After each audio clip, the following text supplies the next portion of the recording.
Hi, this is Damien AtHope, and I am an axiological atheist, which can be shortly understood as a value theory or a value science atheist. Basically, it means that I have a system of values of which I use. So think of it this, morality is the main heading, and then under that, how you would understand morality is called metaethics. In philosophy, it's basically that the evaluation of what is ethical. And then axiology would be before that. So axiology is like how you get the values that lead to why you think is that ethical, and then how you make ethical choices and be ethical. But anyways, just to understand. So I'm a value. I approach that as an atheist.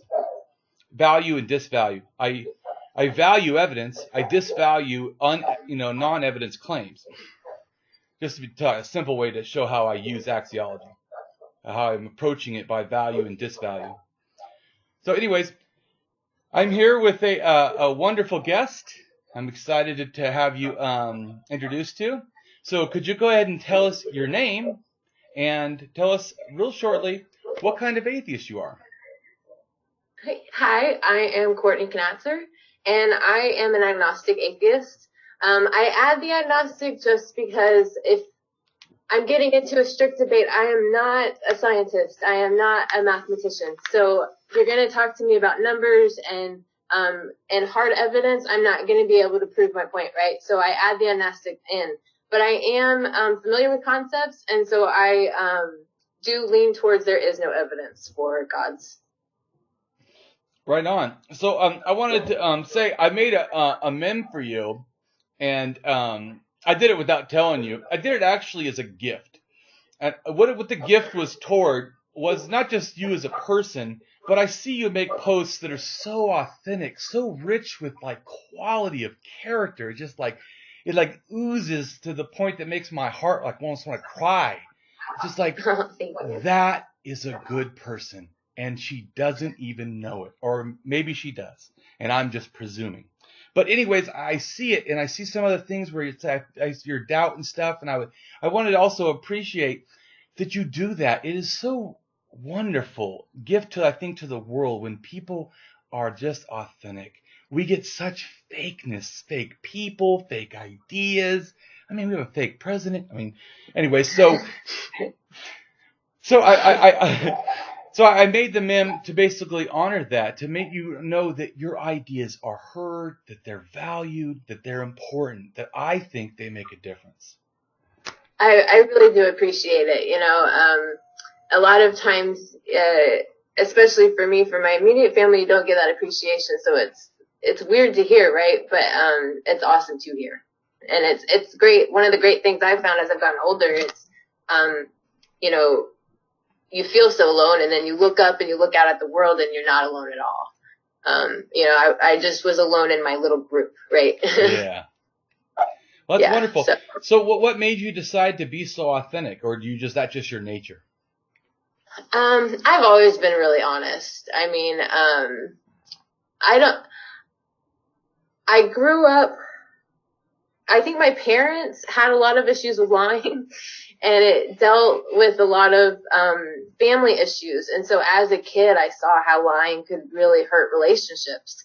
And so I always viewed truth as important for that. And then, you know, that just kind of led to all, you know, the rest of my life and my family importance. So, yeah. Well, wonderful. I wanted to read the actual meme that I did. So how I got this meme, for people who don't know, I got the words for the meme just off of her Facebook like status posts.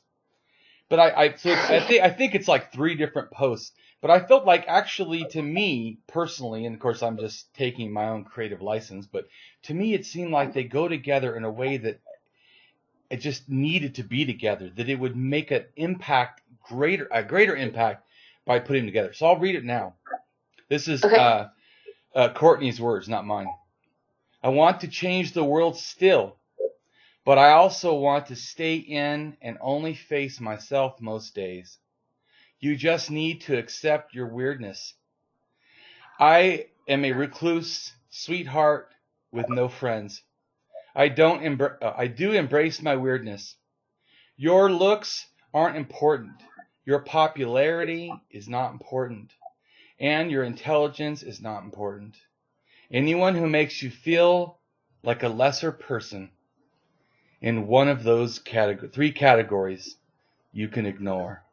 And then I wrote, I'm a firebrand atheist, because I really feel like it's the caring firebrand atheism that I am trying to champion, with all of my heart.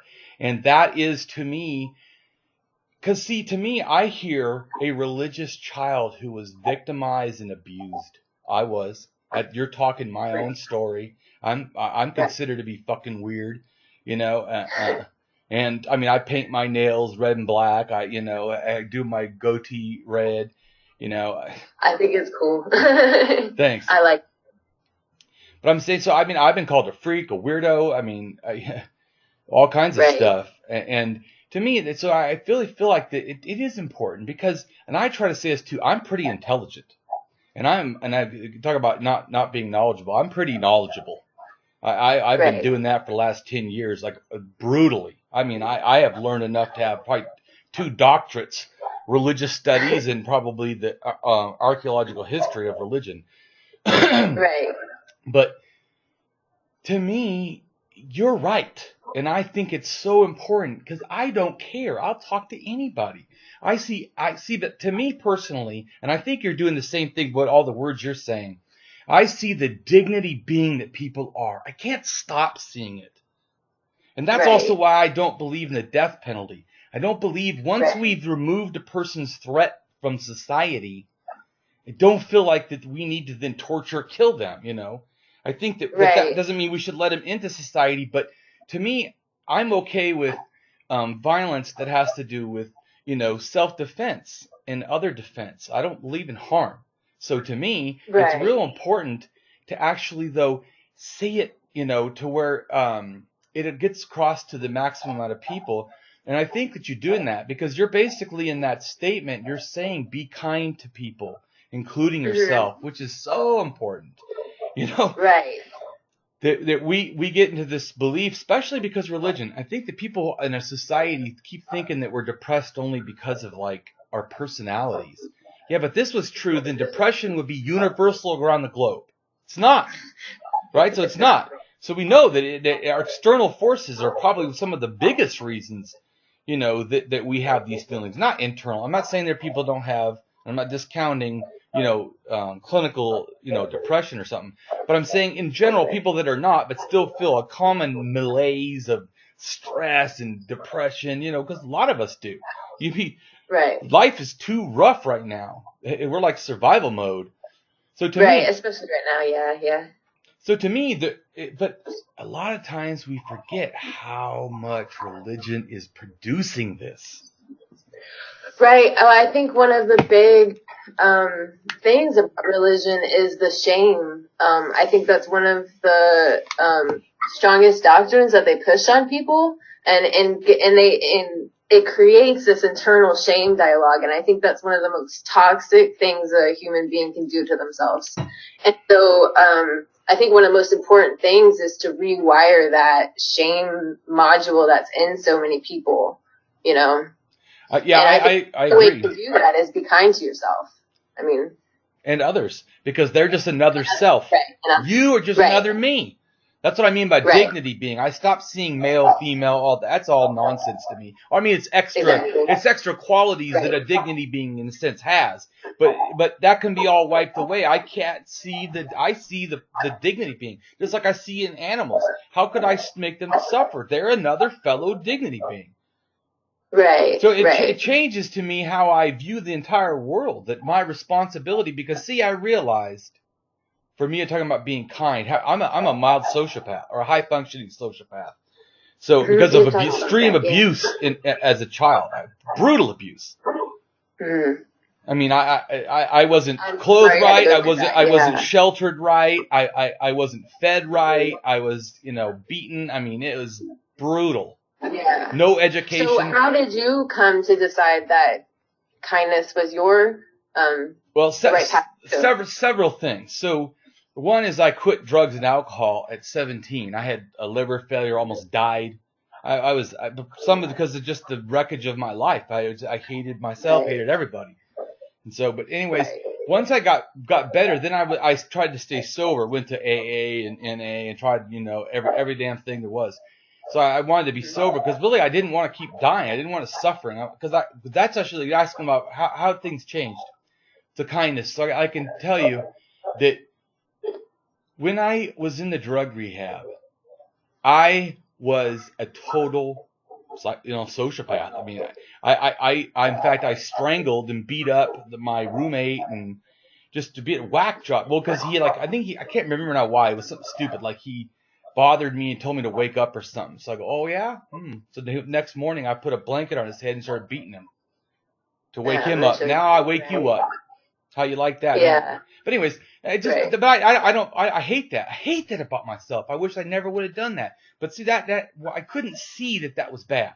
So the reason I always say that I did that is for people to understand I came from violence. I was around violence. I lived in Southern California. I've been around gangs. I've been shot at. I've been stabbed. I've been jumped. The first time getting jumped by a gang was 13 at a zoo. Right. So to me, I come from violence. I come from a home of violence, from especially religious-fueled violence. Then I was in the streets, violence. And then in my head, I became violent. And then I started to want to, I didn't ever hurt, women, but just guys. I remember one time I got high, I just walked across the street and just started punching this guy in the back of the head. Just, right. I mean, I think back and now and it's like, oh, I hate who I was. It's like I wish I could divorce that person and go, yeah, I'm a new clean me. But like I said, the reason I say that though is not because I'm proud. In fact, I'm ashamed of what I did. Right. What I'm proud is, this means that anyone can fucking change. I won't accept bullshit that you can't do it. Motherfucker, I'm a crazy son of a bitch, and I'm able to figure out how to be kind. Don't give me this bullshit that you can't be. Well, I have feelings. Right. I have feelings, have sex with everyone that walks practically. So what do I use? I'm able to rape them just because I feel it? Same thing about violence. Right. Just because I have a thought, guess what? Doesn't mean you have to punch everybody that pisses you off. Right. Well, I think one of the important things about feminism also addresses the male issue, if,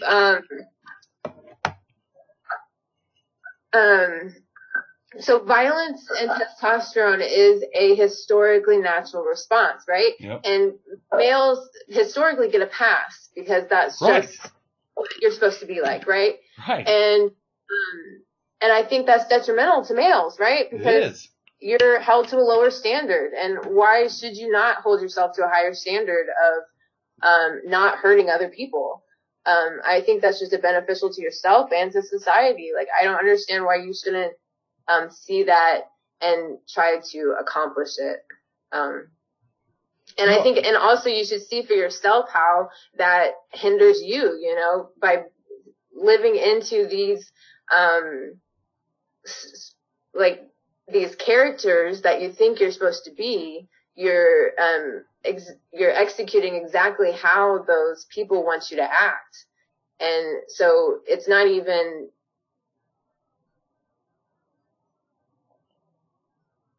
you still there?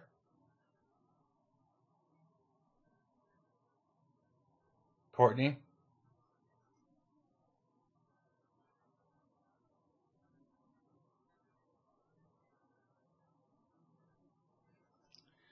Well, anyways, I'll keep talking about.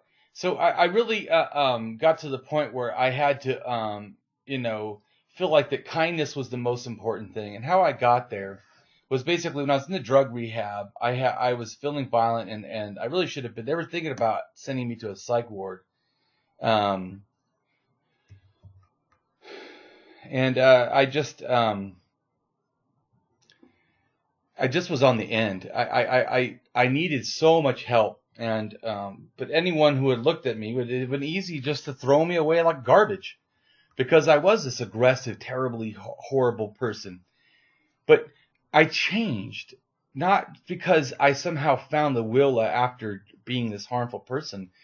It was actually that I had this female counselor in my drug rehab that basically told me, that she saw my value, and she saw that I was hurting, and she saw that I needed help.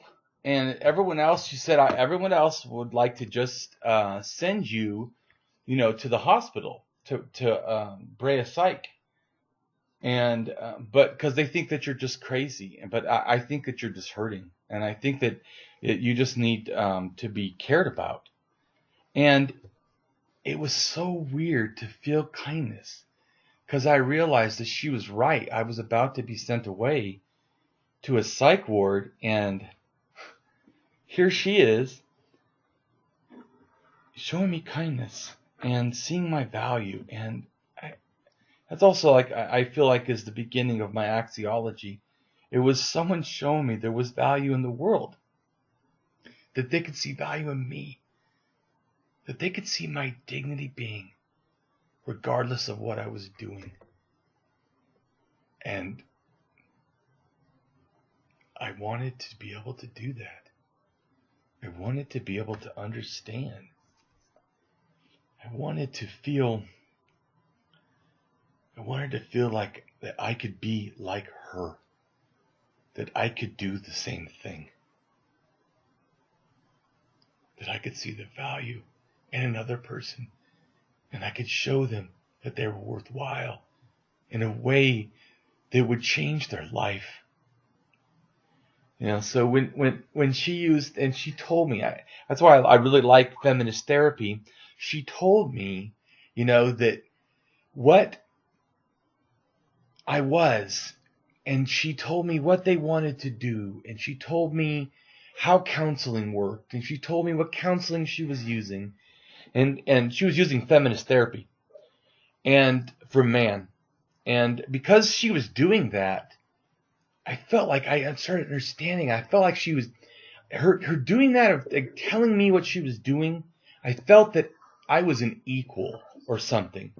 That she was treating, even though I wasn't an equal, that she was acknowledging my value. And it really helped me to solidify more of a desire towards that way of life. That impact of feminist counseling at 17 rocked my world.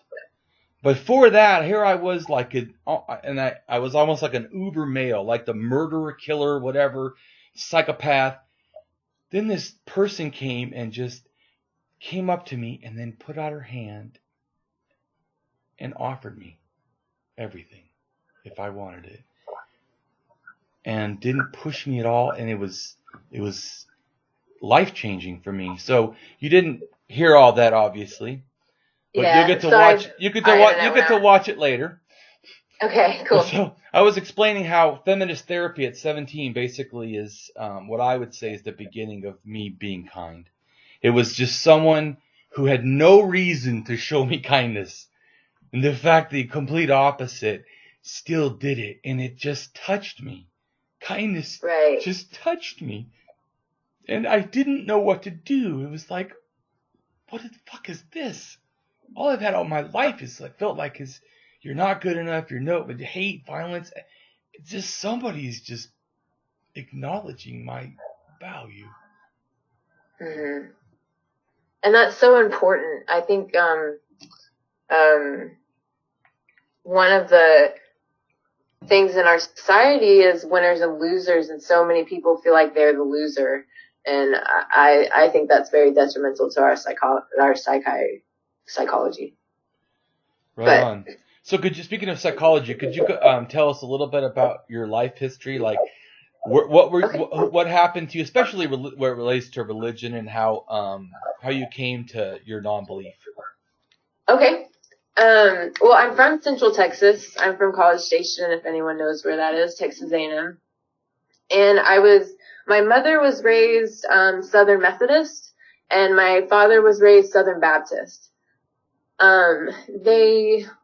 As far as I know, I have a pretty bad memory of my younger childhood, but as far as I know, they were pretty religious pre-divorce. They divorced when I was 5, and so they went to church a lot, and so did I with them. And we went to a United Methodist church in College Station. I stayed through the church all throughout. I got confirmed in junior high. In my sophomore year of high school, actually, I was taken out of school it's actually one of the things that have probably led me to feminism, was because I had sex at 15 with 2 different guys, and they were apart, obviously, not together, but that was, my parents took me out of school because of it, and they put me into a private Christian school. And I was on extracurriculars, and I had a 4.0 GPA, and I was on track to, really do well in school. And I got put into a private Christian school, and we found out that they only gave out GEDs. And I really view that as something that was really detrimental to my ability to provide for myself. And that was all because of, I felt sexist views on sex and, an overreaction by religious parents. So that kind of started some stuff, right? I left the church. I really started questioning around 18, 19. Around then, I was talking to my boyfriend about this the other day. It was like, I really wanted to believe. I really, liked the idea of Jesus. I liked the idea of heaven. As a kid, and, I was really scared of hell. So as a kid, I didn't know what would make you a bad person, what would end you up in hell, right? And so that's what I researched. I started researching what could possibly make me a bad person, because I didn't want to end up in hell. And I said I just happened to start reading, later on in life, Nietzsche, and you get to philosophers where there is no good and evil, and you get to, these different breakdowns. And you start questioning, you start seeing you're supposed to be against lying, you're supposed to be against adultery, you're supposed to be against, abuse, you're supposed to be against all this stuff, and you start seeing around in your society, and you're seeing, well, you're not standing up to that, you're not standing up to that, and you're letting this guy do this because whatever, and it's real confusing. You're like, so what's good and what's bad and what's really happening here? And that's what my questioning started. So then I started exploring other religions and to try to find an answer, because Christianity was not providing a good moral code for me. And that's kind of, like I said, I got into the philosophers like Nietzsche, and and that's kind of when I led into atheism. I really got into it through comedians, to be honest. Doug Stanhope's one of my favorites. He's pretty atheist. Bill Burr's pretty atheist, and he's kind of, out there. But, so listening to that, and it just really spoke to me, what I learned about atheists being evil or being demons or demon spirits, it wasn't true, right? Yeah. And their doctrine made more sense than, Satanist school's doctrine made more sense than fucking what the Christians were saying, right? Yeah. Their moral code was more moral than what it's true. The Christians think about LGBTs. And so for me, I was just I kind of reached a point where, one, it didn't matter. Obviously, you had to decide your own moral code for yourself.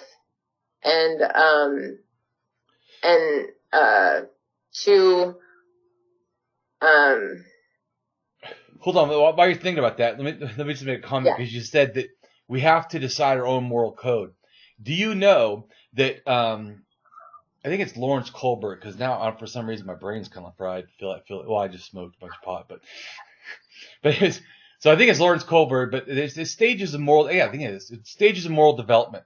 He talks about, in there, that the last stage of moral development, or the highest stage, a person that has achieved or is a moral person, has understands that they create it, that we all do in a sense. That's what we all are doing. Right. So to me, I agree with that. Yeah. But what I'm saying, I didn't know if you realized that what you're thinking at is called post something ethics. But anyways, it's the highest. I have it too. It's the highest in a sense level of ethics, is when you realize, well, I had to do, because I was never shown ethics. You know? Right. So neither were you. Oftentimes I talk about ideas and then I find out that there's been like a whole school of thought of people discussing it, and I'm just like, oh, okay, and then I can read about it. I'm like, oh, they make way more sense. Oh, once you read it, you're gonna go, oh wow. Because see, most people, just so you know, so there's the one is like a baby. So, I mean, if a person's a one, maybe Donald Trump is a one. Anyways, but I think it's all me, or something. I can't remember what it is, or all defense. I think the next one is me. I think, and then you defend a type of ethics where you try to make it nice with everybody because you think everything's dangerous in a sense. That's not really ethics. But then the third one is basically that you're good boy, bad girl, or whatever, you know, good boy, you know, or good girl, bad girl, boy, or whatever. Anyways, but it's like that dichotomy thing, you know, that, but it's not real ethics. It's just like, it's like kind of like if we all kind of like don't hurt each other, then that's not ethics. You can do a lot of violations. Don't step on people's toes. Yeah, right? so there's a lot of stuff you can do that are unethical. But so the point is that then the next stage is more like what religion gives, which is basically, you know, that you're told, you know, what's right and wrong in a sense. Mm-hmm. But that's 4. And then there's 5, which is people that are basically they believe in 4, that you're told what to do, but they think sometimes you have to act up. But then after you act up, you got to go back to being, you know, doing what's told to be right, good and bad. And so in a sense, those people, 5 is people that just rebel for a moment, but then go back to the status quo. Where you and me, or thinkers at that level, never go back to the status quo, never thought the status quo was good. Well, and people at that level realize the status quo was never good. Right. Never was. It's never been. It's never been okay. There hasn't been any magic property that turned humans into own land. It doesn't happen. We can draw lines. We can claim that we own it. We don't actually own it. So this, just like we've talked about other people, other countries. There's no other countries. There's humans. We have these lines we've drawn around land masses that humans reside on. But it's complete and utter fucking ridiculousness to think that that person is any different than you. Look, they all come from fucking Africa. I mean, let's talk about science and reality. That all humans share like 99.5% of the same DNA stuff. I mean, we are in fact, there's more variation in chimpanzees than there are in humans. Really? So I mean, because we're new, they're old. They're 6 million years. You know, we're like 200 to maybe 400 at the most. You know. Right. So 100,000. So we're like, well, because it's just like the more times you do a copy or whatever, you know, you start to get some errors. And if you have 6 million years opportunity, you get a lot of errors.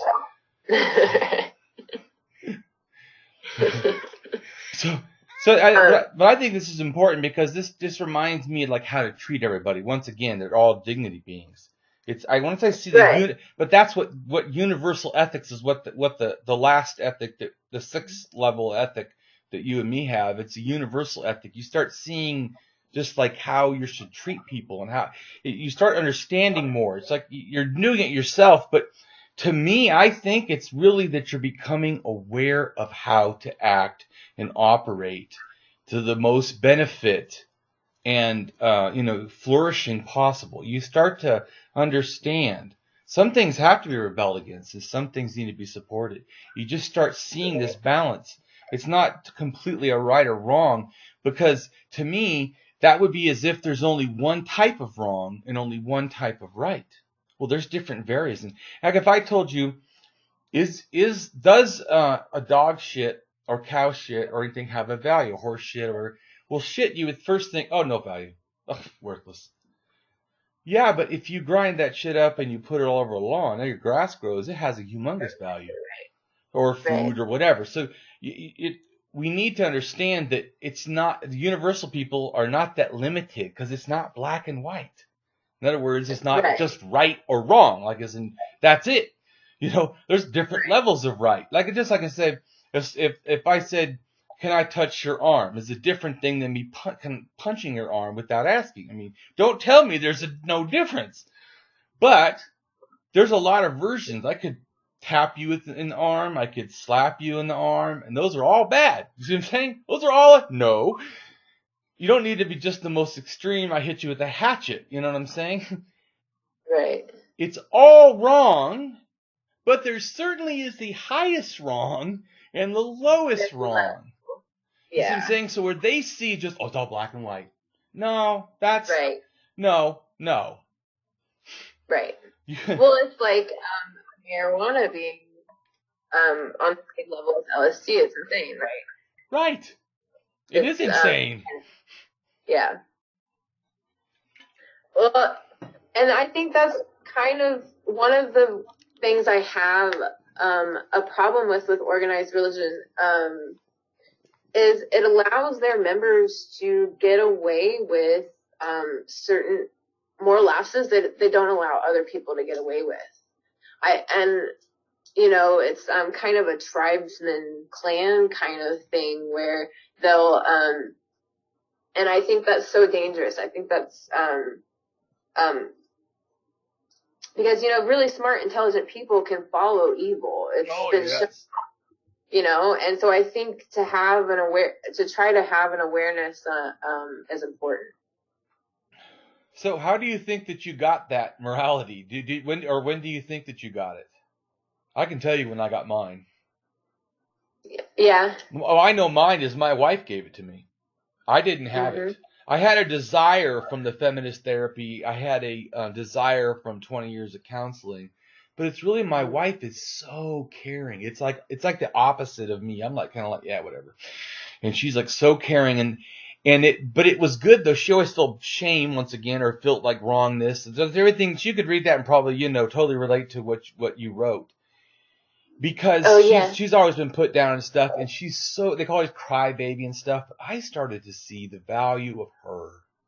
Not just for what she does for me, but what she is as a person. I said, wait a minute, maybe everyone's wrong. Maybe her caring is correct. Why are we starting with the falsy assumption that we're correct and thus she must be wrong? Instead of looking at the thing and saying, what is going on? How should a general person act? How close is my wife Shayna and how close is the world? And I started to realize the world is not close to what we should be acting like. Right. I realized her way of being so much more caring and so much more understanding and so much more aware, because I'm blind, walk a bull, break, and I don't even see any of it. She's really helped me to get a sensitivity. I act so much different now. I talk and think so much different, and it is 100% to do with her. My morality, I started realizing what she does has two moralities. Never even thought of that. But why the hell are we limited to one fucking morality? Seriously. As if we need this magic religion bullshit. I realized it was really profound. That what she has is a moral thinking that is justice-based and caring-based. And those aren't always equal. Sometimes you can be caring, but you're not, really being, in a sense, supporting justice, because maybe justice would be that someone should suffer, but you give them a reprieve. So you're caring more about them themselves. To do that, you're putting a different value set. So to me, it really, is important to also see it like that, because it's not black and white. That's what I mean. That the fact that she could see that we're not doing, in a sense, we're having and I really realized after that in a sense, we have that awareness of how she does things. I started realizing, in a sense, we have multiple moralities, all the time. Because we have a different morality, let's say, how we act at work. We have a different morality standard of how we'll act, say, out in public. We might have a different morality stand that we have in private, and even with friends. And then we might have a different standard with how we have lovers. We could have a different standard of how we have, friends or even, children. It's really interesting to me that before her doing that, and it's not like my wife like told me the philosophies. It's that my wife does behaviors, and I was aware that I spent time trying to understand, because I realized that as a sociopath, I know my thinking's not right. I know I'm not right, and then like I said, I already realized. I look at the world, and the world doesn't act, especially doesn't seem like they're that offended by the way that I was acting. But then I had already realized the way I was acting was wrong, that it was completely wrong. And at that time, it's about maybe, I don't know right now, about the beginning of it is about 10 years ago or something, or 11 years ago. But the beginning was, I didn't really know how to act right. It wasn't like I wanted to be bad all the time. It's that sometimes I just didn't understand. I didn't understand how I should act, what was appropriate. And that's something that you had already brought up about how boys are not kind of like given a pass. They're not expected, to act appropriate. And so I felt like I didn't really have the tools, and I agree that feminist therapy identified that I needed to get some tools to fix this problem. But it was good because I was told that this was a problem and it could be fixed, and I understood how I could be better, how I could not harm people, and how I could not feel so aggressive and so angry. And I used to feel like there was just this big black hole in my chest that I walked around with, just cold and empty. And so to me, when I oh, it's already back. Yep, get back. So I was just talking about how I was just finishing talking. Internet's going in and out. Sorry. That's fine. We'll still get it. I'll just keep talking. Just rejoin. So Okay. What happened? I was saying that when I was aggressive and stuff, and I tried to get better, but it was like 11 years ago. My wife started helping me with kindness, and I wanted to say to people that I used to walk around with this feel. I didn't know at the time, and you were talking about how I really wanted to point out for people when you said that how feminism helps men in a sense, because men are taught how they don't have to in a sense curb their behaviors. And that's what I was saying, is that I felt that I had been a really bad person, but society wasn't that offended by me. You know what I'm saying? I mean, because I was a little extreme, but not really off the mark. I mean, if I had done everything I had done in a sports event, it would have been fine. Totally fine. Right. Society would have given that a pass. It's just Right. the context I did it in that they didn't appreciate. Right. So, but like I said, once I had already realized that my behavior was terrible and I wanted to change it, and I realized that society didn't really have a problem with my behavior, I started to realize, okay, society has a problem. And I know feminist therapy or feminism in general already talks about that, but I'm saying that me personally, not feminism telling me, I started looking and I became aware. If I am bad, and I realized that I was, but society's not having a problem with that, society's bad. Right. And so that really helped me too, like how I became kind, because I already had this understanding of the problem of society to me. And then I saw how they abused my wife and how she seemed to still care. I go, how is it possible that you still care? I said, I fucking don't care. They beat it out of me. It's gone. I don't fucking care. How did you survive? How? I don't understand. How is it possible? And you're so caring. It's like it's magic or something. And she said, it's the same thing that I say, the fact of the dignity. She didn't say that she's not into philosophy like I am, but she was saying that the quality of people for her, she can't, in a sense like me, she can't stop seeing the quality. She can't stop feeling. It's not like she can choose to stop. And I was like, I want to be like that. I'm not like that. I fucking don't give a shit about people. But I want to be like her. Because like I said already, I realized feminist therapy really helped me, like I said, it's starting at 17, to realize that this behavior that I'm acting in, that's terrible, and I felt bad. So I wanted to say too, that I felt this dark hole. I felt this just empty, like a coldness. when I started caring, I started feeling good. And that it's like that dark hole started shrinking. And the more kind I was, the more it shrank. The more it shrank. Then something started growing in me. A blooming of the heart. I think, well, we talked about, humans naturally are partners, we naturally want to get along. We naturally want to work together. This idea that we should fight for resources or fight for land, that's a new idea, and it's not compatible to how we existed and how we came to be. So yeah, that's true. People think that we fought for forever, but war only goes back 10,000 years. So the majority, like 95% of human history, there was not war in a sense. There may have been skirmishes, there may have been things, but there's no evidence of war. Not as we know it. No. Right. Although, hello, Demon. Yeah. She's saying hi. Beautiful.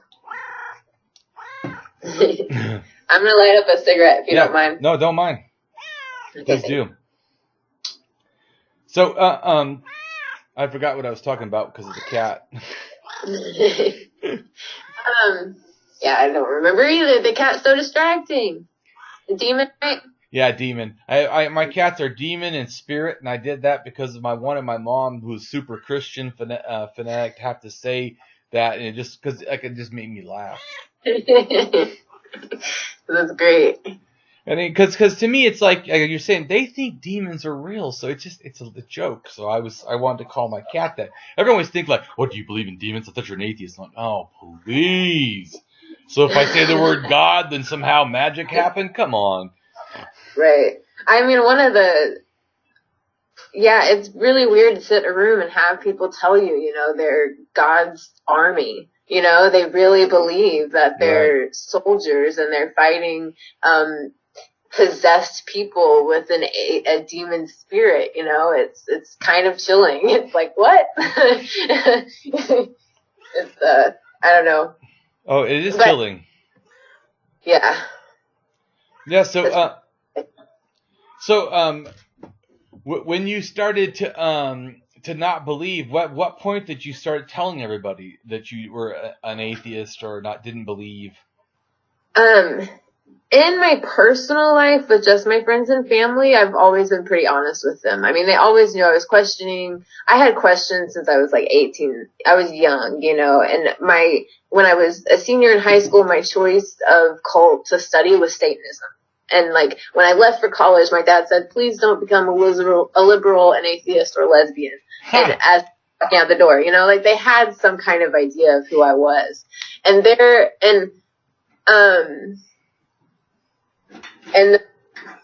the thing with them was that they thought it should be private. The main issue with my family, they didn't want me to go public with it. And so 23 was when I started to go public, and I went public as far as I had like 35 friends on social media. I was private on Facebook, and I told them. That's kind of how I started. And then at 23, I started working with the LGBT, communities in Huntsville at the college I was at, and I started protesting, and I kind of got involved with that. I started working at the women's abuse shelter in Huntsville and kind of getting involved with that stuff. And then I finally got the balls. I left school because I was doing a studio art major. I was painting, and I just kind of had a freak out. Like, I wasn't sure if I was good enough. I wasn't sure if it's what I really wanted to do. I had some debt to pay off, and so I thought to myself, I'm going to go work for my dad. I'm going to pay off that debt, and then I'll finish school later. And so I went back to work for my dad, and that's really when I just realized I couldn't lie anymore. Like, I couldn't just hide just for them, because it was just for them. Right. And I was trying to, and I tried really hard because I wanted to make it work, but at some point I realized that it was hurting me. Like, I was still in my addictions. I was still in abusive relationships. And I realized that, for me to get out of to start helping myself and start being true to myself, I had to start being honest with everyone, not just my family. And so then I really went public, and I started looking for atheist groups, and I started, I really expanded. And that's when my family disowned me. So that's kind of how that went down. Yeah. Have you ever thought about creating a feminist atheist group? Yeah, I thought about it. I would join it. Do what? I said I would join it. Oh, cool. Yeah, I thought about it. I'm very scattered brained. I have a little bit of I'm not good with deadlines. I don't know. I'm a good participant. I don't know if I'd be a good runner. What I mean? Well, but a group is all you basically have to do is just open the group. I will share it because I can share it all over the place. And then people will join, and you just tell them to be respectful. I mean, you don't have to do anything. I have groups, I have pages. I have like about 4 groups, I think, and like 5 pages or something like that. Mm-hmm. So, I mean, I got a lot of stuff that I'm doing on top of all the other stuff that I do, my activism and everything. So to me, but it's not that hard because all you have to do too is the greater thing is you be an organizer. So what you do is you just tell someone else, would you like to run the group? You can have a second admin. Right. Because I guarantee somebody cares about feminist atheism. And if there's not a group, because I know that I don't know. I believe there's not yet a group that's been made. So I don't want to talk and say someone has one. But I've looked before, and as far as I remember, there was not one. Gotcha. I don't think I've looked for a specific feminist atheist page. Well, I've had Anarchy kind of has some, Oh, yeah, I'm a feminist anarchist, so... Yeah. Definitely, but I was going to say is, I think that it's, even if it wasn't like your main goal of, and I'm not trying to push this on you, I'm just saying that I know that you're a good person to actually do it, and I'm trying to inspire you. I appreciate it. Trying to inspire you, because what I really feel is, right now, there's a real backlash in atheism. It's like Trump's bullshit has fucking hit atheism like a tidal wave of assholeness. Right. It feels that way to me. Because I even had a few atheists. They were friends, and all of a sudden just became, this one guy even said, you know what, because of Trump, I realized I don't have to fucking stop being an asshole. I can just be who I am. There's nothing wrong with it. Right. And I go, no, there is something fucking wrong with you being an asshole. Block. Right. Well, that's the thing is, in Texas, I know atheists who can't be out. I mean, it's just like, they can't be out to their family, they can't be out to work, or they lose their jobs, they lose their community. And it's one of the hard things, when I first left the religion, I talked about how I lost religion. And I realized that word's the wrong word. I say I released myself from it because it really was a freeing moment. Oh, but hell yes. That's good. It does feel like a loss, right? Because you do lose a lot of friends, you lose a lot of family, you can lose your job, you can lose your housing situation. I had to, kick it out 2 hours over with almost no funds and no family, and luckily I had some friends here to help me. And so I got really lucky, But yeah, so I think that's another reason why when people tell you, why do you need to be an out atheist? That's why. Right, and that's all I was saying. That I think it's good to be an out feminist atheist because we have a bunch of anti-feminist atheists that are proud as fuck to fucking be out there. Well, good. I am a feminist atheist. So if you have a problem with that, fucking bring it on. Right, there is a stronghold of misogyny in the atheist world. Well, and I'm just saying, I think that because the White House and a whole bunch of society is now saying like somehow a backlash to feminism, that it is okay to be a man, and a man means that you can be a dick, and that everyone has to accept that. No, everyone does not have to accept that. Right. I learned that with my own behavior. No one has to accept me being an asshole. So I need to stop being that. It's intolerance to intolerance. And you hear a lot of people saying like, I get accused of being a Nazi or being, trying to control people just because I want people to leave LGBT citizens alone and leave immigrants alone. you know, and I'm saying, no, I'm being intolerant of you're the intolerant one. I'm being intolerant of you. You know, it's not, you know, I think that you should exist. I don't think that you should be imprisoned. I don't think that you should, you know, be poor or, hurt or abused. But, you know, there's other people here. You are, if you're not actively doing it, you're silently complicit in it. As far as I'm concerned, if you're living in this society, unless you're speaking out. Well, right, and I think that people that can't speak out, like you were talking about, I always try to be careful to, not for you what you said, but for myself, right? That I understand that just because everyone's not like Damien, who will fucking come to any city and take shit on, right? Because I'm going to Indianapolis to do a caring firebrand atheist event, and I already got a death threat, you know, but I'm willing to do what it takes. So I don't expect everybody else to do that. So I'm just saying, I try to be sensitive, and this is what I would say. If you cannot be the one in public, then support the one in public. Exactly. And that doesn't mean I'm saying give me money, but you can do that if you want.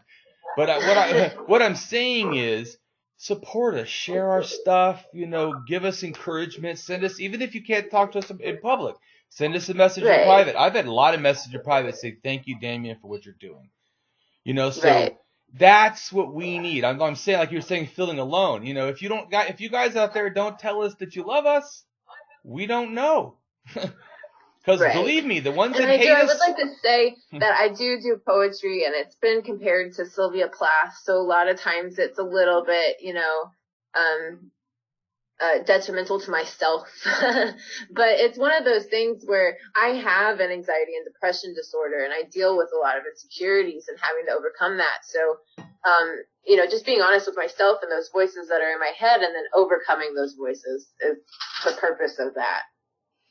Expressing those. Yeah, could you go ahead and talk more about that? Because I think it's a real quality that you add to the atheist community is by your writing. Oh, thank you.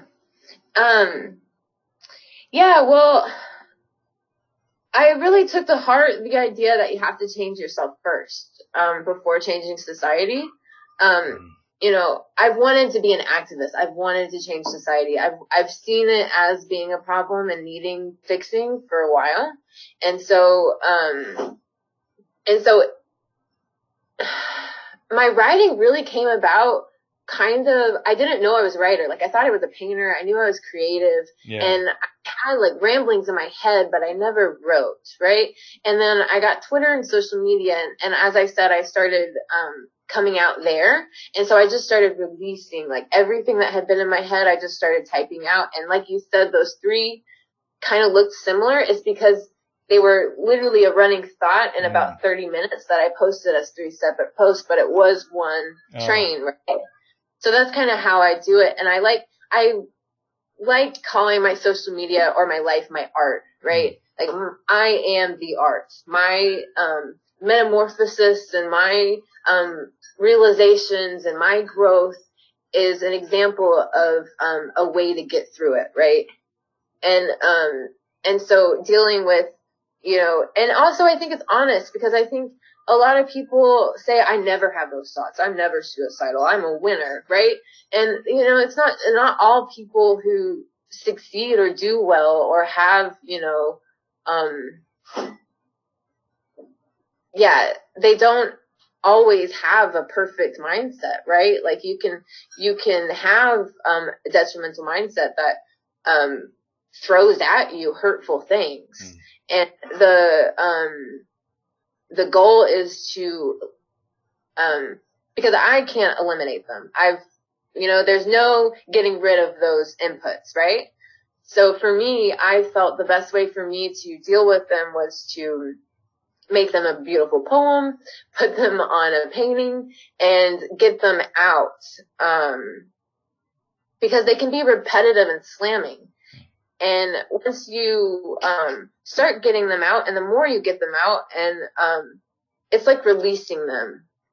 And then as you release them, you start talking about them, you can understand them a bit more, right? You start kind of realizing why things happened, and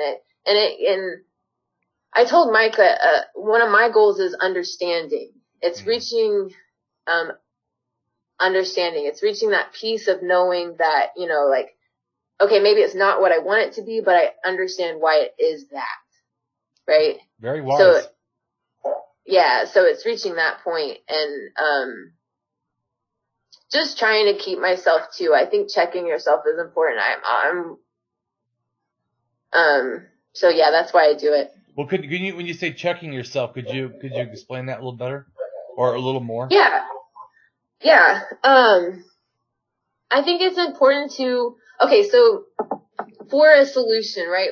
My goal is for peace, Yeah. right? I mean, ultimately, I know it's crazy, it sounds wild, right? But my goal is peace in the world. And so and that's one of the things that I had such an issue with was when I was in Christianity, I thought I had kindness and I thought I was working towards peace, but I was in a totally wrong environment, and I was working with an organization that was not putting forth solutions that were going to get us there. And so I had to check myself, right? And I had to say, okay, I'm studying the wrong stuff. I need to look around. And one of my favorite things is knowing that you need to have a complete solution and to see a whole, right?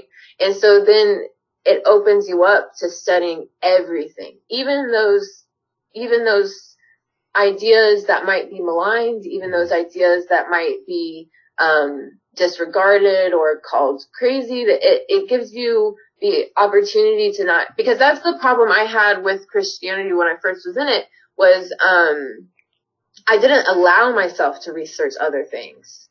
I was scared of them. True. I thought they were things that were going to hurt me and lead me astray, and I didn't want to touch them, right? And so getting to that point of where you can touch it, you can read it, you know, it's okay. I think that's important. I totally relate in a funny way. When you said that about you can't do things, I remember scared. That's when I was like, oh my God, just had to remember. I did not want to listen to Slayer. Even though I loved the sound, because I was scared. They talked about the south side of heaven or whatever that was. Right. And I was like, oh, I can't. That's. I have to. I know but you said the word. I never thought about it. Fear. I was like afraid as a Christian. Afraid. Which now I was laughing. I was like, I never thought about that being afraid. But yeah, I guess I was afraid to listen to it. Ridiculous. Yeah. Yeah, I was definitely there too. I mean, I was afraid too. My dad, his business was, he was a land title researcher. He had owned a land title research company for oil and gas fracking, and specifically for natural gas fracking. And he leased Oklahoma and Texas and a lot of places. And I worked for him for 8 years. And it's probably one of the reasons why I feel like I should be so outspoken now, because I feel really bad about it. I felt really bad about it during. But when I started, it was 2007, so it's you know, we're already talking about climate change, but there's still a lot of debate, right? A lot of debate, especially in Texas. So I was really hesitant to read clean energy material just because of that, because I didn't want to learn that my father was wrong. I didn't want to learn that my brother-in-laws were wrong. I didn't want to disappoint them. I didn't want to have to come and face them with this. And so I held off from reading it. And then once I did, I couldn't work for them anymore. And I had to start fighting for clean energy. But it's a similar aspect, you know, it's just like, you keep yourself from the truth because you don't want to burst other people's bubbles, or you don't, you know, and I think that's one of the things that keeps society the same, is allowing, the silence to continue. I totally agree. I always find it so bizarre how anyone would be against clean energy anyways. Right.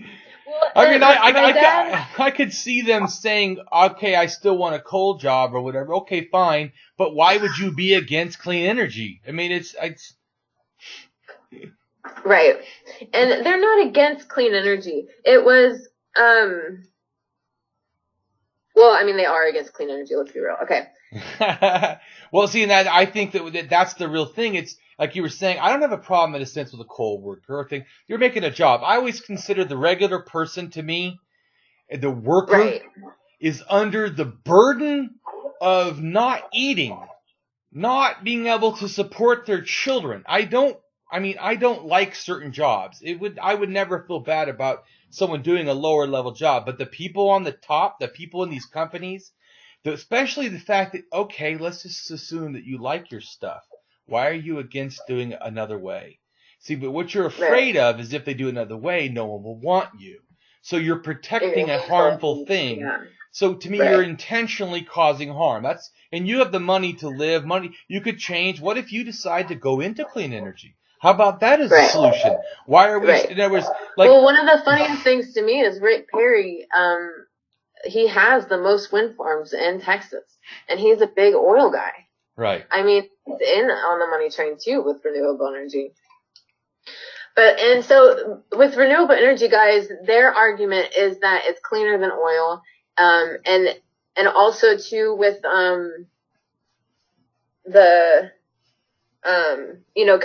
storage capacity and the power of clean energy wasn't there yet at that time, and it's there now though. Obviously, I mean, it's still not as powerful maybe as some, but anyways, so yeah, there's all that. Well, I understand why things can't be hybrid anyways.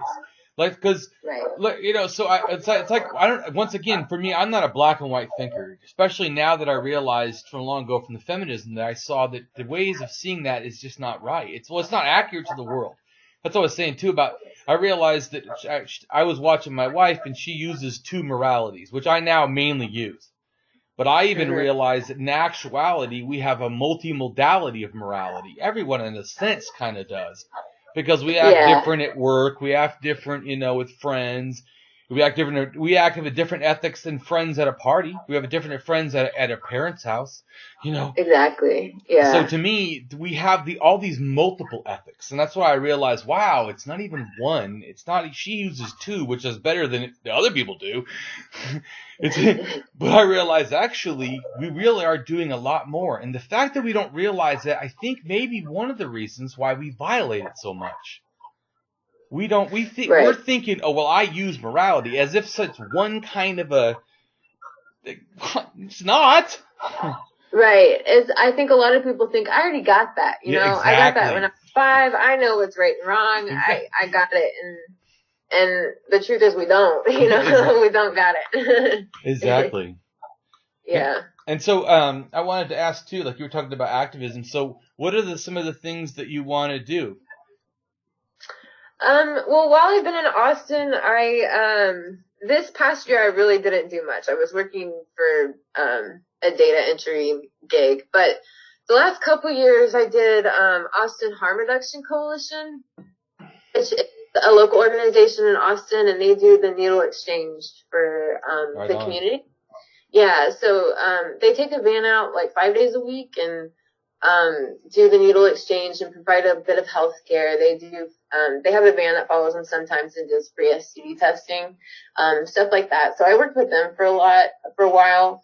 And I still support them, obviously. They're a great organization. I think obviously the opioid epidemic and the drug war is important to me. I think the drug war should be ended. I think drugs should be legalized. I think universal health care. I think there's really simple solutions to that. Right. And so it was important to help the homeless. Don't forget that. When in Seattle, that's one I really care about. We have a lot of homeless, and I really care about the homeless. I've already gone out to things to help the food banks, and I've already done stuff with SAFE that does stuff for housing is a human right, which I agree. And I think the people forget that, like the thought that we could have shelter. I see that as, to me, as a human right. And what's interesting we don't realize is Eleanor Roosevelt actually wrote a thing for the United Nations, right? So it's a long time ago. Eleanor Roosevelt wasn't yesterday, Right. So they wrote a thing for the United Nations that basically that America at the time, she wrote it, that they would do housing as a human right. It was part of one of the human rights. Actually, then America, it was like, I think it's 2 years later or something, wouldn't sign it or something, and so they didn't ratify it or whatever. So it is, but it's freaking sad. So it's been thought of but to me, she was like us. She is a universal thinker. We start realizing, we stop all these stupid boundaries and start really seeing what's going on. And once you can assess that, you make a better choice and you realize, oh, we're all in this together. I tell people that all the time, that we rise by helping each other, because I realize that's how we've always rised, and that's how which is interesting because I know a lot of stuff about archaeology and anthropology and stuff. So it's really interesting that there's evidence that the reason that humans outperformed Neanderthals, one of the main reasons, is that actually we work together better. We're more feminine. If you look at our body structures, this is a guy who was talking to scientists. Now, it's not just me, like my opinion. I'm not just because I'm a feminist. No, I'm saying this scientist was saying this, that we are feminized. All humans, not just women, all humans are more frail, thin, slender, whatever, have more feminine softness features. The face is softer, not so, so we make fun of them. Oh, like cavemen. Well, the reason they look like cavemen is actually a higher dose of testosterone. Okay. That makes sense. In a sense, I'm not saying that's exactly. I'm making a comment that it's like that. So I don't remember. So anyone who knows the biology of the Neanderthal, I'm not making a claim here. That was my opinion. I was just saying in general. I don't know exactly. He was just saying they're different. He was not. I was just added that. Just for accuracy purposes, I'm saying that. But yeah, so it was so interesting to me. I was like, damn, I never thought about that. But if you look at, they showed the bodies, and I was like, wow, that we had a new thing. And another thing, guess what comes with being more feminine? I mean, just thought, we had better relation. We talked more. We communicated more. With kindness, we worked. In other words, we because it doesn't people understand. So, I always talk about people like with fight or flight. You probably heard of that. Mm-hmm. Yeah, but a lot of people haven't heard of what women do. That's what men mainly do: fight or flight. But so that's sexist. Not what I said is not sexist, but I mean the fact that we only know about fight or flight is sexist. Because that's not how, in a sense, women operate. What they do is what's called tend and befriend. It's a community, in a sense, behavior standard. It's a universal kind of how you treat everybody. You kind of care for everybody. Tending, tend and befriend. You make friends with everybody. So but see, we all humans have more of that. That's how we did better, because they can tell. The Neanderthal, in a sense, was in smaller groups, like 10, 20, 30 or something. Usually it could be 5. I mean, they operate in very, very small groups, where humans were like 100, 200, 350, small. I mean, they're big. So, and there's another thing too that people need to understand, that even though we were more feminine, we still had this male bullshit problem, which I kind of tend to suffer from. So because of that, we actually raped the Neanderthal women because we had more people. The reason they know that this is probably, or I'm assuming exactly this is why, because mainly there's only Neanderthal female DNA in our DNA. So that would mean that we only had relations with females, that the males did not have relationship in a big way. I'm not saying it didn't happen, but in a big way. The majority of it is the female. So to me, how would that happen? Well, we know that happened. Same way it happened, they know, from the Uber culture at 5,000 years ago. It came from Russia and Siberia into Germany, Poland, that hit the whole of Europe in a sense with like a bomb. They can tell male DNA hit, no female. Well, so it's a raiding force. It's people that are warring and killing and taking over. Yeah. Well, I think is bringing me to the point that, right now I feel like a lot of times we give punishments out and we discard. instead of healing and helping. And I think that's very, very detrimental to our society. Like, I think, clearly the better option is to give help and care. And if that person can never take care of themselves, to continue giving them help and care. I don't see how discarding that person on the street ever benefits society in any kind of way. Oh, I agree. In fact, that reminds me, my wife, because of how I, need to work on my behavior at all times because of just who I am. Even though I know what's right, I still got to keep thinking about it because otherwise I can be, just without thinking, be, maybe bothersome or hurt somebody. So like this, so she wrote these things, but I'm not ashamed. It's like you're how you are. I'm not ashamed that I need to be told how to be nice because I would rather be nice. Please remind me if I'm not nice. Someone see me not being nice. Tell me I'm not an asshole. I may just be not thinking about it. Even if I'm angry, when people tell me, I always go, oh, because I always remind me of my wife. Anyway, she's always telling me, Damien. And I try to listen, instead of just being offended that someone's told me that I need to be corrected, I appreciate their care to help me do better. I change how I see it. So this is some of the things she tells me. Do nice behavior, nice language, nice voice, don't assume. And then she always tells me empathy, think in the other person's shoes. It's just, so she said, when you don't know, ask questions. So I used to not ask. If I didn't know something and you were talking, I would never ask. And so she's really taught me to ask questions. She also tells me that if I don't know, please tell people that I want to understand. Please explain. I don't know why, but I used to feel like this, pressure, scaredness or something. I don't know. I think it's about not wanting to be wrong, probably. Right. It's scary. Yeah. It's scary to be wrong. It's scary to realize that your mindset or your perception could be wrong. And so a lot of people stay stuck in their bubbles. But I think one of the fun things is to learn it's wrong because you get to, you open your mind, you get to see all these new experiences and all these new thoughts, and you become a better person. Definitely. So could you talk about how do you feel as a person? Do you feel that you're a good person? Yeah, I do. I think I'm a good person. It took me a long time to get there. Because I can say mean things. I can do mean things. It's not that I'm perfect, right? But I think one of the things that makes you a good person is that you continue to try. I totally agree. Think that's the most important thing. And try to be kind and try to be empathetic. Try to listen. And I think that's most important. I think that's what makes you a good person. Yeah, I always say that I hope that I'm kind enough to be just and compassionate enough to be kind. Because I realize that kindness is a behavior that I need the compassion to motivate. Right. So I try to work on compassion. I was going to say that you said understanding. Understanding builds compassion, and then compassion fuels kindness. Right, exactly. Yeah.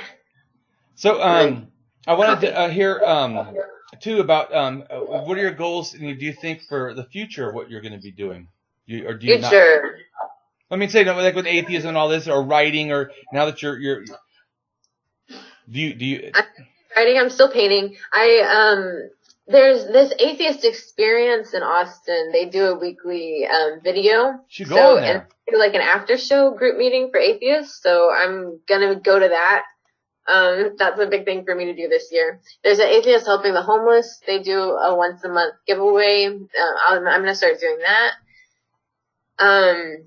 I work with Austin Ten Cerca de la Frontera a little bit. I'd like to do more work with them. They do a lot of work between Mexico and Texas, the border workers. They NAFTA and all the trade deals and all that. They really go after them. So that's cool stuff.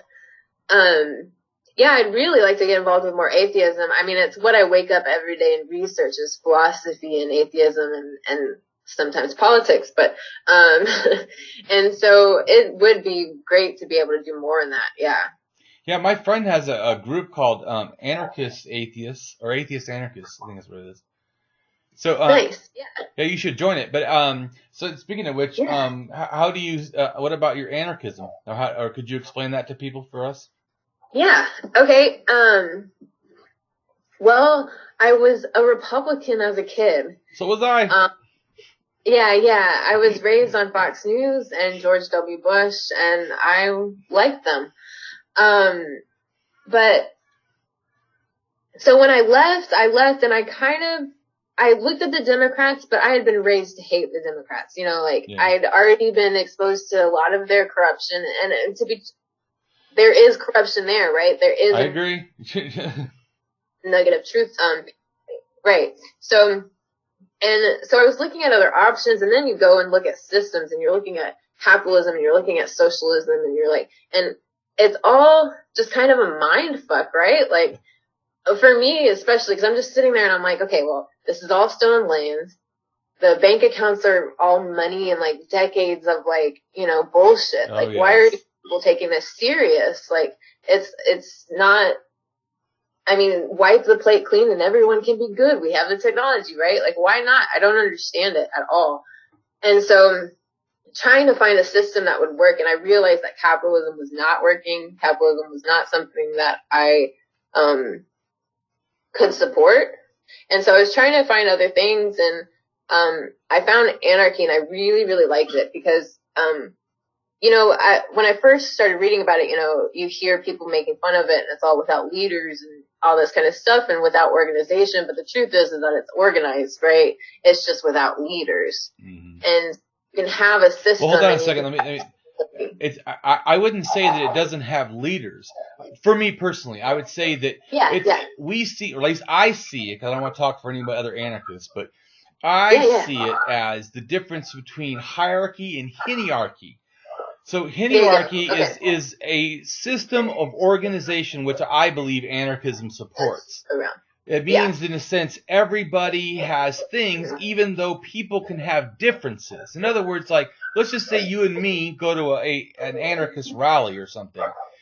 I might be, and you might be, in a sense, a leader, or maybe you're going to be a follower to me, and I'll be a leader.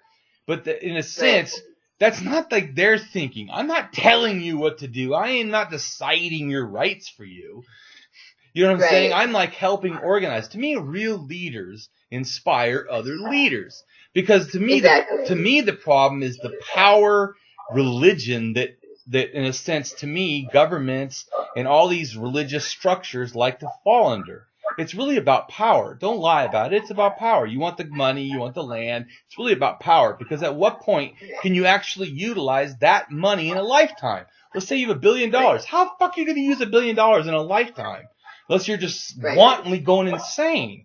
But let's assume that, you know, that you don't totally go insane. In a sense, a certain amount of money, at what point, and they still fucking want it. They want more. They'll cheat, they will steal, they will hurt people, they don't care if people die, for money they don't even fucking need.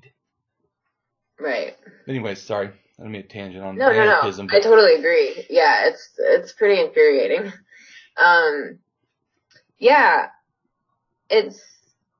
It really is a robbing of the lower classes and it's oppression. I mean, it's straight up, and especially being in Texas,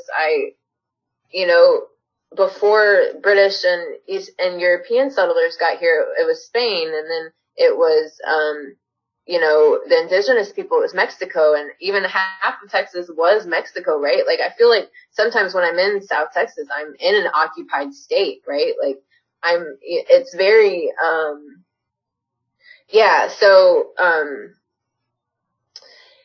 anyway, so what I like about anarchy is that it really, I think it's the best way to get a community to, empower itself. I think it's, because to have anarchy, to have a community that is, governing itself and ensuring that everyone gets everything it needs, it's gotta be empathetic. It's gotta be cooperative. It's gotta be, educated. And for me, ideally, that would be the best society from my perspective. Well, I don't see how anyone can't say that would be the best society. What I feel like people say is it's fantasy. You see what I'm saying? Right. Well, God, Yeah. I mean, I've heard a couple people that say they may not think that's the greatest society, but not that many people, really. If you explained it to them thoroughly, they really understood what we're saying, you realize that you would want this. It reminds me of there's a thing, a moralistic thing that talks about the veil of ignorance. That if let's just say it right now, I'm going to take you and they're going to take me, and they're going to put us on another planet. But we're going to lose who we are now, in a sense. Not like we're going to be, reincarnated or whatever. Or some, I'm just saying that they take us and that we're going to be, and then it says teleport. But when we teleport, it all gets mixed up. We don't know who we're going to be. We're going to have a mind, but the body, everything might not match who we got put into, and we don't know. We don't know if we're rich. We don't know if we're poor. We might be a woman. Better give women rights. Ooh, we might be a person of color. Man, better sure people of color have rights, because I don't know. I might be one. Know? So, and I might be gay. I better make sure gay people have rights. Who knows? I don't know. When we teleport, it might happen. So, because I'm behind the veil of ignorance, and I don't have this morality, by the way. You and me have the universal morality that would never need that nonsense. But I'm just explaining for people that have that sort of religious morality. Let's just assume that you're going to be put there, religious person, and you don't know if you're going to be born and feel that your best path in life is an atheist. So better protect atheist rights. Better protect feminists. What if you're born and you feel you're a feminist? Now that's how you are. Mm-hmm. Don't you want to make sure they have rights? Everyone, to me, should have freedom of speech. It doesn't mean every speech should be respected. Fuck no. You say some fucked up shit, you deserve to have it challenged, attacked, abused, because ideas do not have a fucking dignity. So there's nothing to violate. They don't have a respect to care about. Religious people always hate because I always tell them, you know what, your idea of God doesn't even have a right to exist. Seriously, it doesn't. No idea has some kind of rights. Humans have rights. Anything alive, in a sense, we can say has some kind of a right. But an idea? Your idea of God does not have a right to exist. Right. Yeah, I think it's, I kind of talked about it earlier. It's, you talked about it being a fake or maybe idealistic or, it can't exist. But what we're not talking about, like, complete peace. We're not talking about no death or right. No ill. We're just talking about giving ourselves a system that gives us the beneficial response to surviving these things and to helping other people survive these things. I think if, can I help you a second about this issue real quick? I always tell people real simple. I tell them that just think about rape. Should we stop rape? Fuck yeah. Wouldn't it be great if all rape could stop? Tomorrow, no more rape of anybody for any fucking reason. Now, wouldn't that be great? Shouldn't that be a goal? Right? Who the fuck would say ending all rape is not a good goal? So if I say I'm an anarchist and I want to end all rape, I want to end all fucking murder, I want to end all poverty, I want to end this thing where we allow people to die in the fucking streets, that we allow women to be beaten in homes, children to be fucking sold into sexual slavery and beaten in their fucking home, with wanton. Yeah, that makes me what, a fucking monster? An idealist? Because I'm trying to actually do something to make the world less harmful, like you're talking about. I mean, I'm an atheist for non-aggression. If I could make the world not harmful, fuck hey, that'd be great. Mm-hmm. Who the fuck would not want that? I mean, I think that people's understanding of anarchism is wrong. We're not trying to fuck shit up. We're trying to fix it. It is fucked up. Right. And I'm kind of a different anarchist because, well, I wouldn't say I'm different. I am an anarchist, but I'm an anarchist that, like you, is a pacifist. So there are anarchists that are not pacifists, obviously. Well, I'm an anarchist for non-aggression. I'm not a pacifist at all. If somebody fucks with me, I'm willing to kill someone. I mean, I don't desire to. That would not be a goal. I would try not to do that, but I am not a pacifist. I believe in aggression only, though, in two contexts for me. Mm-hmm. Self-defense and other defense. In other words, like someone hurts you and I'm right there, I would harm them to try to make them not harm you. But this is a point too about non-aggression. But the point that the person's no longer a violent threat, I would stop harming them. I would even offer them help. So when I say that I'm for non-aggression, it also, like you, this is a positive thing. This does not just mean that I'm ready to beat anyone up that touches me. I also, even if I had hurt you, I would help you. Because I'm really for the non-aggression. I'm just saying if you try to attack me, I will defend myself. I'm not that's all I'm saying. So I'm not saying that I'm too far probably from a peace position. I'm just saying that wouldn't be accurate to explain how I approach anarchism. Right. No, I hear you. But I do like and respect the peace position, believe me. Yeah, I am pacifist. I am. I always have. I don't know if it's just. Could you explain that for people that don't know? Do what? Could you explain that more for people that don't know? I'm anti-violence. I think I mean, I'm not like, I have committed violent acts before. Like, it's not like I'm not completely nonviolent. Like, but it is rare. Like, I've slapped 3 people, I think. And like, to be honest, maybe they deserved it. Like, it was all significant others who cheated on me. A little slap across the face, right? So I've done, it's not like I'm not completely not physical. I have a habit of sometimes when I get angry, I'll throw, a painting across the room, like, I have, and that's some of my behavioral stuff that I work on and I talk about in my writing too, but as far as like, I hate violence. I hate seeing people get hurt. I hate people seeing in pain. I watch a lot of violent shows, but I turn away when the violence is on the screen. And oftentimes, like, I've kind of conditioned myself to watch it sometimes now, but it was really hard. Like, I used to cry all the time. And, I had to like, and so violence is not like anything that's ever been appealing to me. Yeah, my first wife was violent with me. My first wife had some serious problems.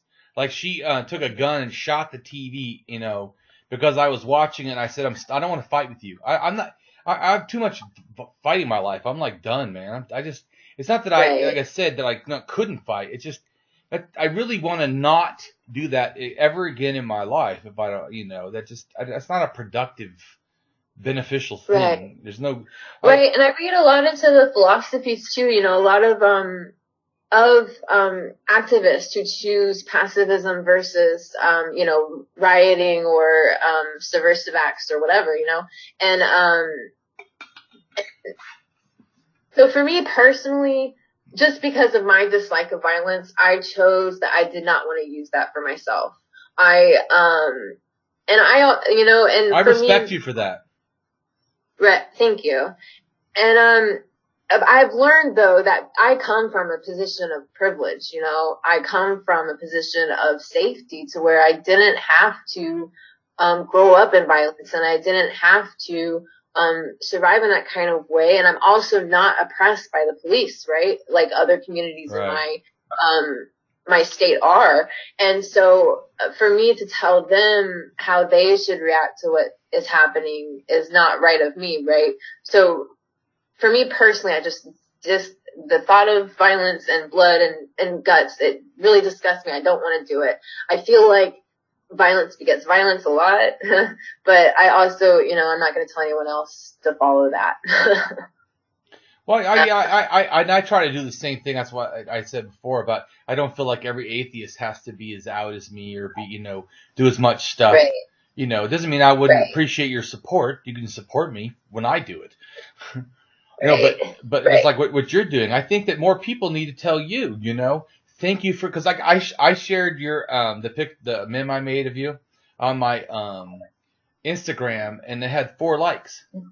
And, and on I sold it on a couple of my pages and, it got shares and likes. So I'm just saying people are relating. I almost want to say that I think I'm like doing so many things.